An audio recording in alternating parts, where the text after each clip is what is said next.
Notre mission chez Grand Mercredi, c'est d'accompagner les grands-parents dans leur quotidien et de déstigmatiser les sujets liés aux seniors. Pour ça, nous avons créé une émission dans laquelle nous invitons celles et ceux qui participent au monde du bien vieillir. Bonjour Clémentine, je suis très heureuse de te recevoir ce matin dans notre émission, qui est une émission qui a été conçue un peu comme un laboratoire. Et dans ce petit laboratoire, on aime déstigmatiser les sujets de la Silver Economy et les sujets qui concernent la vie des seniors. Est-ce que je peux te demander de te présenter ? Oui, bien sûr. Je suis très contente d'être avec toi ce matin. Je suis Clémentine Piazza. J'ai créé In Memory, qui est une société de pompes funèbres. Et voilà, notre mission, c'est de prendre soin des endeuillés et aussi de libérer la parole autour des obsèques pour mieux s'y préparer. Alors, est-ce que tu peux nous raconter comment tu as eu cette idée ? Quel est le parcours qui t'amène à In Memory ?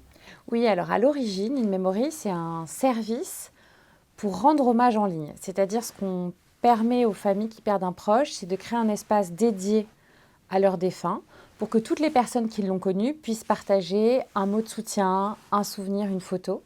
C'est assez magique à voir parce que c'est vraiment à la fin une mosaïque de la vie vécue et un véritable hommage. Et puis on en a une trace parce qu'on peut commander un livre d'or pour l'offrir aux petits-enfants, aux enfants et que ça reste dans les maisons de famille.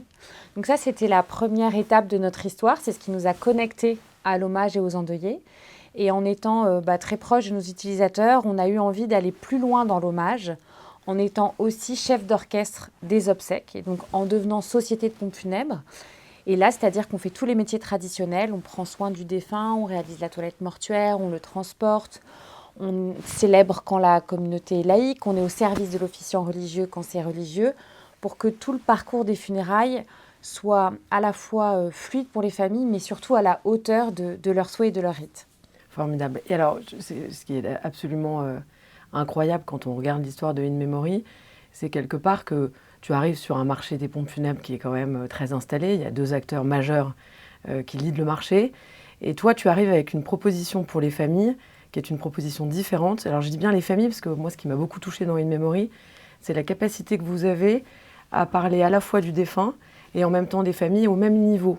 Et c'est ça qui est extrêmement touchant, c'est de se rendre compte que quand quelqu'un part, on va s'en occuper aussi bien que la famille qui reste. Alors, est-ce que tu peux nous raconter en quoi In Memory arrive sur un marché qui est quand même très installé, très codifié, avec une proposition assez différente ? Oui, tout à fait. C'est vrai que quand je me suis dit, tiens, j'ai envie d'aller plus loin, on est parti d'une feuille blanche, tu vois, en se disant, OK, qu'est-ce qu'on a compris des endeuillés qui utilisent la plateforme, et puis on est parti de nos intuitions. Et donc on s'est dit, on a envie d'être dans le service, vraiment dans cette notion de soutien et d'écoute du service. Donc de passer d'un métier de commerçant parfois à un métier de service à la personne. Donc ça veut dire plein de choses d'être dans le service. Ça veut dire que déjà on n'a pas de boutique. Donc nos agences, on appelle ça des maisons in memory, elles sont toujours dans des étages élevés pour préserver l'intimité des endeuillés. Et puis on a aussi vraiment souhaité créer un peu un cocon assez apaisant pour aider les endeuillés qui viennent de vivre la perte à organiser les obsèques. Ensuite, la deuxième chose, c'est que quand on n'est pas dans le commerce mais dans le service, on a clarifié l'offre. On a 2 cercueils chez In Memory. Et on pense que c'est plus simple pour les familles. Évidemment, c'est des objets qui sont importants, durs à regarder, qui doivent être dignes. Donc bien sûr, ça c'est le cas chez nous, mais on a voulu simplifier les produits funéraires pour se concentrer sur l'essentiel, c'est-à-dire qui était la personne. C'était qui pour vous, pour chacun, pour chaque membre de la famille, et ça veut dire quoi pour vous lui rendre hommage. Et c'est vrai que sur ce chemin des obsèques, je suis sensible à ce que tu dis, le défunt est très présent. Quand j'ai démarré, je ne pensais pas autant. Et en fait, il est vraiment là, d'abord parce qu'on parle de lui et que chaque personne est singulière. Il est là à travers ceux qui l'ont aimé. Pour nous, il est là parce qu'on en prend soin. Et dans nos têtes à nous, nos équipes, on est autant habité par une famille qui nous touche, des rites, des souvenirs qu'on a sur le terrain des obsèques, mais aussi par les défunts qui sont là alors qu'on ne les a jamais connus, nous. Et c'est quelque chose qui est très clair dans votre offre, j'ai trouvé assez formidable. C'est vraiment quand on arrive et qu'on se met dans la tête, dans la peau de quelqu'un qui vient de perdre un proche, d'arriver dans cet univers qu'on observe dès le site internet, qui est incroyablement doux, incroyablement bienveillant. On se sent tout de suite pris en main en se disant on n'est pas tout seul face au deuil, mais on est à la fois avec des conseillers qui sont vos équipes, et en même temps avec cette idée qu'on est encore avec le proche qu'on vient de perdre. Donc je trouve ça très très fort, et c'est ce qui est vraiment assez incroyable quand on regarde ce que vous racontez quelque part, parce que ça se transmet à la fois dans la façon dont on parle, et en même temps dans les images, et les lieux qui sont vos fameuses maisons. Alors nous, on a été très sensibles à l'histoire des maisons, puisque chez Grand Mercredi, pendant des années, on passait tous les matins, nos équipes, devant une petite agence d'un acteur des pompes funèbres. Et je me disais tous les matins, mais qui peut avoir envie de rentrer là, dans cet endroit où il y avait un petit pot avec une plante, un univers très très triste, et en même temps à la vue de tous. Et donc j'imaginais toujours des familles qui, endeuillées, rentraient dans cet endroit et qui finalement passaient un moment encore plus triste quelque part que le chagrin avec lequel ils étaient rentrés dans cette agence. Donc ça me parle beaucoup, cette histoire d'intimité dans ces maisons qui sont en étage et donc qui sont comme des appartements, j'imagine. Exactement, on est dans les codes de la maison et du bureau, c'est-à-dire qu'à la fois on doit permettre aux gens d'être dans l'action, donc c'est pas aussi cosy que la maison, on est vraiment entre les deux. Nous, on l'a fait pour du bon sens, comme tu dis, tu vois, en disant, mais attends, quand un ami est triste, je le reçois chez moi, je lui sers une boisson chaude, je le mets un peu dans un cocon. Donc, on a fait pareil avec nos familles. Et c'est vrai que c'est un lieu qui est très aidant parce qu'en fait, les gens sont un peu dans un sas et du coup, sont plus à l'écoute d'eux-mêmes et arrivent mieux à formuler leurs souhaits. Et donc, nous, on peut mieux les réaliser et travailler pour eux, quoi. Donc, il y a un double bénéfice à la fois pour les familles et pour nous tous qui faisons une équipe, les accompagnants d'In Memory et les familles, pour arriver en quelques jours dans l'urgence des obsèques à co-construire un parcours qui est juste. Et alors si on regarde le sujet des obsèques à proprement parler, quels sont les types d'obsèques qu'on observe en France? Est-ce qu'il y a une tendance plus qu'une autre? Est-ce que ça suit la tendance américaine où on est beaucoup sur la crémation? Est-ce que tu observes quelque chose de... Oui, alors aujourd'hui, il y a 50% de cérémonies laïques, 50% de cérémonies religieuses. La crémation représente 60% dans les grandes villes, l'inhumation 40%. Les deux tendances qu'on observe, c'est que la crémation est un choix de plus en plus fréquent, ce qui est un challenge parce que les crématoriums ne sont pas toujours très élégants, honnêtement. Donc avec nos équipes, on est très sensible aussi à habiter les lieux et à vraiment préparer avec les familles les cérémonies laïques pour qu'elles soient autant communiantes qu'une cérémonie religieuse, qu'on ait vraiment eu le temps de personnaliser, de poser les mots justes, pour que ça fasse autant de sens pour les familles. Et puis après, c'est vrai que c'est un métier local. Donc nous, on est à Paris, on est à Bordeaux, on est à Lyon, on est à Nantes. Et il y a aussi des communautés religieuses qui sont pas forcément homogènes par ville. Et puis chaque ville a sa personnalité. Et ça, c'est une vraie saveur du métier. C'est un métier local. En fait, on est dans la ville et on enterre les personnes d'une ville. Et ceux qui l'ont connu, c'est notamment les voisins, quoi. En tout cas, moi, j'aime beaucoup ça dans ce métier, cet ancrage. Et donc, par exemple, Nantes, c'est vrai qu'il y a la communauté catholique est assez représentée et pratiquante. Elle connaît bien ses rites. Il y a d'autres villes où ça va être différent. À Paris, évidemment, toutes les communautés religieuses, les musulmans, les juifs, les catholiques, les bouddhistes, les laïcs sont représentés. Donc, on a aussi parfois une atmosphère et puis des lieux qui ne sont pas les mêmes en fonction des villes. Et du coup, on est toujours très sensible. Nos équipes, je pense qu'elles ont ces deux moteurs, le moteur de l'utilité face à la souffrance, de l'empathie, et aussi la fierté d'être là pour leur ville. Je voudrais revenir sur un point qui est les fameuses maisons in memory. Je trouve que c'est un point de différenciation assez majeur. Qui vient finalement dans ces maisons? C'est un proche seul, avec sa famille? Et voilà. Qui tu accueilles dans ces cas-là? En grande majorité, il y a plus qu'une personne. Et ça aussi, c'est incroyable, ça, en fait. Il y a rarement une seule personne. Il y a un petit groupe, 2 personnes, 3 personnes, 4 personnes. Donc, qui sont les gens? Il y a évidemment, la plupart du temps, le conjoint ou la conjointe de la personne décédée, qui est soutenu par d'autres personnes, qui peuvent être les enfants, les amis. Le meilleur ou la meilleure amie est là aussi parfois. Ça, c'est le schéma le plus classique. Et quand la mort est accidentelle et dramatique, ça peut un peu changer parce qu'il y a parfois encore un peu plus besoin de soutien. Donc, il n'y a pas que la famille, il y a aussi les amis qui sont là. Et donc, nous, une des qualités du métier, c'est justement co-construire avec un collectif, en fait. S'assurer que chacun a pu exprimer ce qui était important pour lui et que tout le parcours fasse du sens pour l'ensemble de la communauté qui a connu le défunt. Un cas, par exemple, quand la famille est mixte, qui a 2 religions, on est très sensible à la fois, bien sûr, à réaliser les rites du défunt, de sa religion, mais aussi à intégrer une autre religion qui pourrait être présente, main dans la main avec l'officiant. Ça, je pense que ces notions d'accueil, que chacun se sente à sa place et comprenne aussi les rites qu'on réalise, c'est très important pour que le moment soit plus collectif, communiant, en pensée, quoi. Et sur le marché des obsèques de manière générale, donc moi quand j'ai créé Grand Mercredi, je me suis aperçue que le marché des seniors était extrêmement stigmatisant et stigmatisé. On parlait du poids de la retraite, du poids de la dépendance, du poids des seniors de manière générale. Il y a quand même 20 millions de seniors en France qui ont une utilité fondamentale pour les familles et pour la société. Donc j'étais très choquée de me rendre compte à quel point les seniors étaient vraiment mis dans une case extrêmement stigmatisée. Ils n'avaient même pas un média pour les accompagner dans leur rôle de grands-parents, d'où la naissance de Grand Mercredi d'ailleurs. Mais voilà, j'étais très choquée de ça. Et quand on s'est intéressé chez Grand Mercredi à regarder les points majeurs du marché des seniors, évidemment les obsèques étaient un des points. Et quand on regarde le marché des obsèques, alors c'est plus le cas depuis que tu es arrivé sur le marché, mais c'est vrai que tout est assez moche et encore plus triste que la douleur elle-même d'avoir perdu un proche. Et donc on est à la fois dans l'ambivalence de dire aux seniors, préparez vos obsèques, anticipez, ne laissez pas vos proches en charge de ça. Donc passez la porte d'une agence et venez préparer vos obsèques.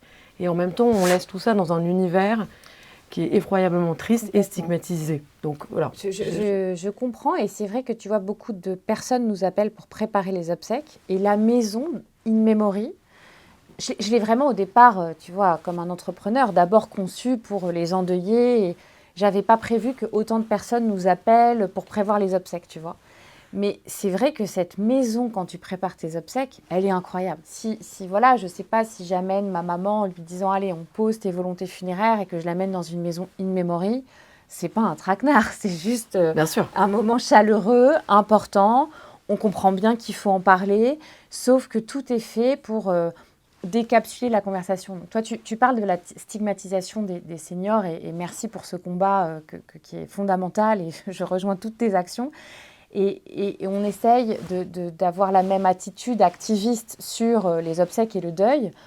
Ça ne fait pas mourir d'en parler. Et au contraire, c'est très important de préparer pour ceux qu'on aime, ce qu'on a envie de préparer. Mais on comprend que, par exemple, avoir transmis, est-ce que c'est une inhumation ou une crémation ? Je profite de ce micro pour le dire, il faut le dire. Il faut le dire, évidemment. C'est trop lourd, en fait, quand on ne sait pas. Et puis, quand on a un rite religieux, on peut aller un peu plus loin. Par exemple, si je prends la communauté catholique, est-ce que c'est une messe ou une bénédiction ? Pour les pratiquants, ça n'a pas le même sens. Si c'est très important que ce soit une messe, il vaut mieux le dire. Parce qu'en fait, nous, on pose toutes ces questions aux familles. Et ce qui est super, c'est quand l'essentiel a été posé pour que les proches puissent se concentrer sur l'essentiel. C'est-à-dire être triste, c'est-à-dire être ensemble, c'est-à-dire pleurer d'écrire un mot, c'est se l'écrire ensemble. Moi, en fait, mon job, c'est de faire en sorte que les proches, ils aient que ça à faire, parce qu'en fait, c'est ça leur place. Et moi, je me suis mis à créer une memory parce que quand j'avais les utilisateurs du service d'hommage en ligne qui préparaient les obsèques, du coup, je les sentais plus stressés que tristes. C'est dingue. On a un droit à la peine là d'avoir rien d'autre à faire que d'être triste. Donc nos équipes, un de nos métiers, c'est de tout réaliser côté administratif, de soulager la famille qu'elle n'ait rien à faire, et ensuite d'être vraiment ultra soutenant, chef d'orchestre pour qu'un souhait soit réalisé. Un truc très concret qu'on fait, c'est les livrets de cérémonie. Quand c'est des obsèques, il y a rarement des livrets. Quand c'est un mariage, il y a toujours des livrets.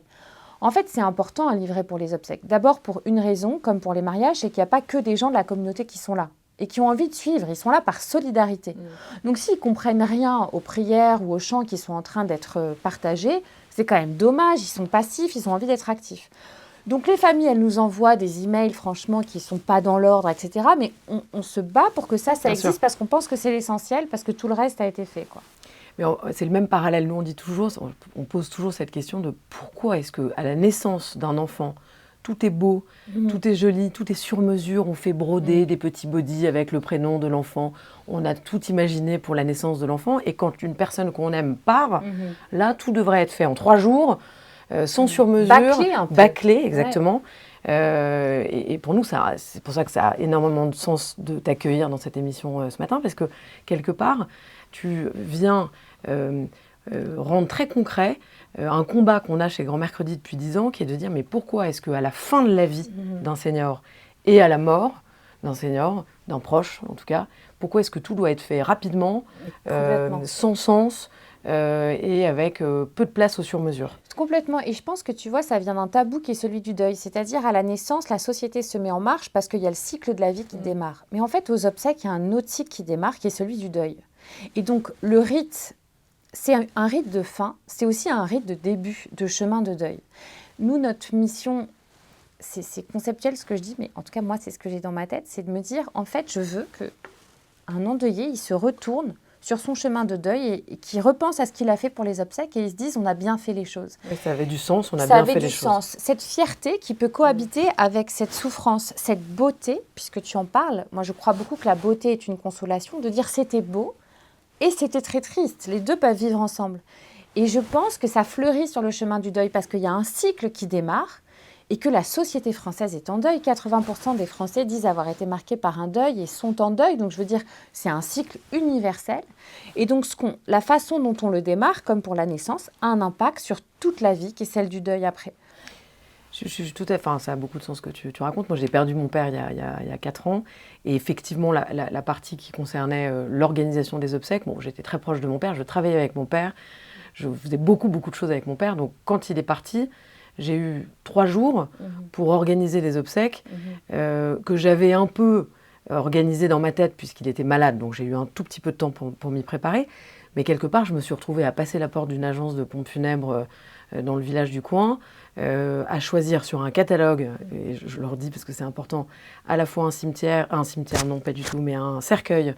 Heureusement, à ce moment-là, ma mère a eu une espèce de prise de conscience. Elle s'est dit non, les fleurs, on va s'en occuper, mais on avait quand même un catalogue avec des fleurs, tu vois, et on était là toutes les deux, à la vue de tout le monde dans la rue. Et aujourd'hui, 4 ans plus tard, là, on y repense en riant et en se disant c'est incroyable qu'on ait pu passer ce moment dans la rue, derrière un petit bureau, avec quelqu'un qu'on ne verra jamais de notre vie, qui nous a montré des catalogues avec 250 cercueils. Trop d'offres. Et puis un cercueil qu'on ne reverra jamais, par ailleurs. Donc, et je ne sais pas d'où ça sort, ça, parce qu'il n'y a aucun Français dans la rue, si on fait un micro-trottoir, qui dit moi, ce qui est important, c'est que j'ai le choix parmi 40 cercueils. Je ne sais pas d'où ça sort. Alors, je ne sais pas d'où ça sort, moi non plus. Et en plus, ça coûte une fortune. Ouais. Donc là, c'est ce que je voudrais aussi qu'on dise ici aux familles qui nous écouteront, que quelque part, ce que j'aime chez In Memory, c'est la simplification de l'offre et que vous ayez une promesse sur le prix qui est extrêmement respectueuse et qui est en dessous du marché. Et ça, pour moi, c'est aussi capital quand je vois le prix que coûte. Je pense que c'est de l'éthique du métier. On a une délégation de service public quand on est pompe funèbre. C'est important. On accompagne toutes les familles. On est vraiment dans l'universalité, voilà, comme nos services d'État et d'institutions. Et il y a une éthique du prix qui est permise par la clarification. Et je pense que c'est important, quand quelqu'un sent que le prix n'est pas juste, d'essayer de trouver la force de faire un deuxième devis. Je suis désolée d'avoir à dire ça, mais c'est important parce que parfois c'est vraiment trop cher. Et la charge financière, elle est costaud en fait. C'est quand même triste que les obsèques mettent en difficulté ceux qui restent financièrement. On n'en parle pas parce que c'est trop la honte de dire c'était dur pour moi de payer. Mais quand on connaît la réalité du pouvoir d'achat français et qu'on voit les moyennes de prix pratiquées sur ce secteur, on sait que c'est un sujet pour plein de gens. Donc, si c'est possible, trouver le courage de faire 2 devis, ça baisse significativement les prix, ça ne devrait pas être le cas, mais c'est comme ça, pour trouver le prix le plus juste et aussi de faire un truc à la hauteur de la personne qu'on a aimée, c'est pas faire plus cher, voilà. De se déculpabiliser de ça, c'est plutôt de faire ça bien et rapidement pour trouver le temps ensuite d'un geste d'hommage, d'un mot, d'un chant, d'une musique qu'on va prendre le temps de choisir. À la fin, c'est de ça dont les gens parlent. Alors, on va juste revenir 2 minutes sur ton parcours d'entrepreneur. Qu'est-ce que c'est que d'être une femme avec des enfants qui pilotent une entreprise de pompes funèbres. C'est quand même pas rien, tu vois. Ouais. Et j'imagine que ça a été une décision qui n'était pas neutre que de s'engager dans cette voie-là.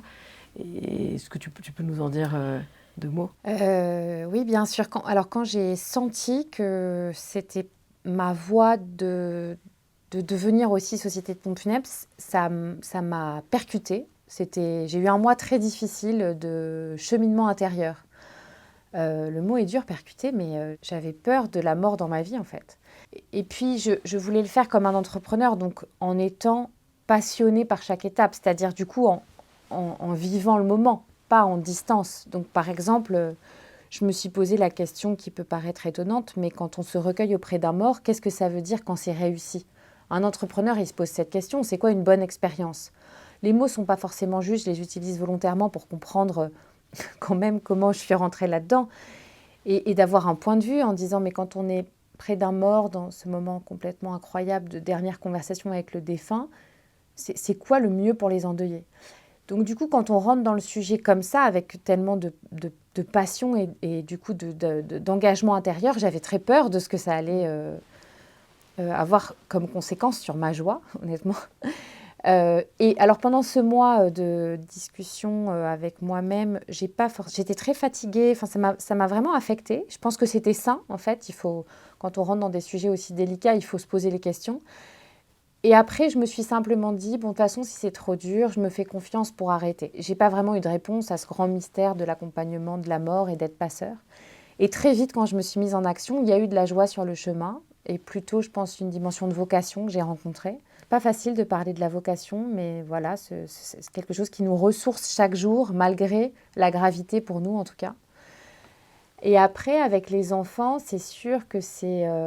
Mais ça, c'est assez, comment dire, naturel. De toute façon, moi, une de mes missions, c'est que la discussion ait lieu, évidemment, aussi avec les enfants et les petits-enfants, qui sont tellement partie prenante des deuils, hein.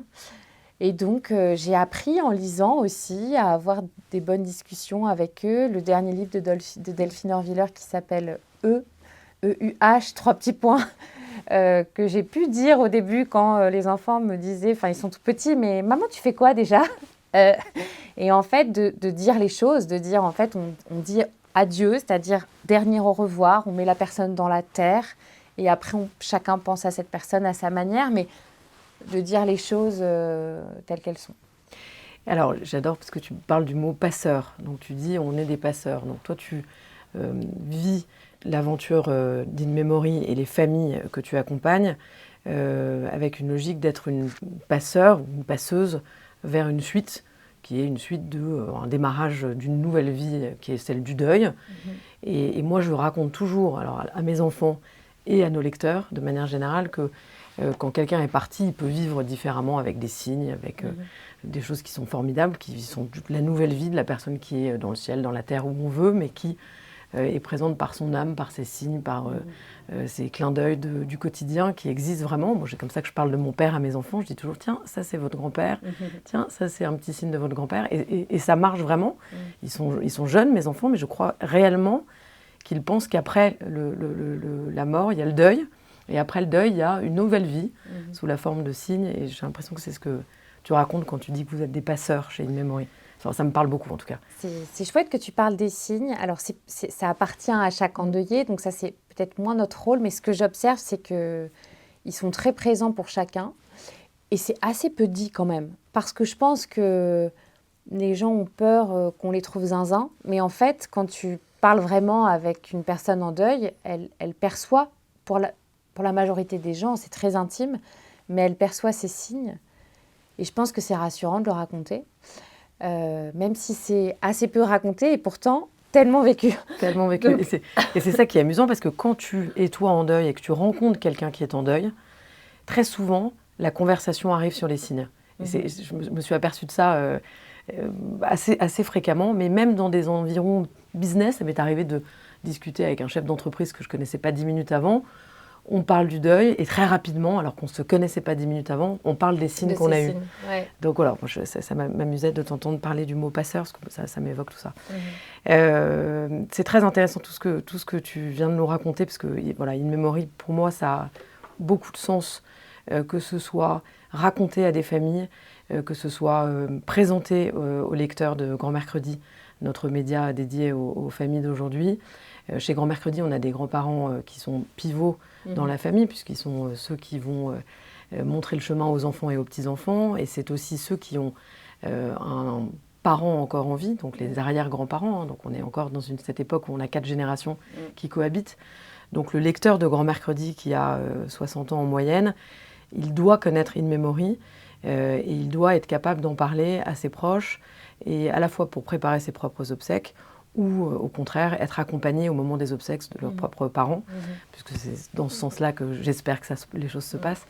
Voilà, donc pour nous, ça avait beaucoup de sens que In Memory soit présenté aux lecteurs de Grand Mercredi, et on était très heureux de t'accueillir dans cette émission dont le projet est vraiment de venir déstigmatiser tous les sujets qui sont dans le quotidien des seniors et qui sont encore trop stigmatisés et stigmatisants aujourd'hui. Merci beaucoup pour ta présence ce matin. Merci à toi, merci pour la discussion. À bientôt.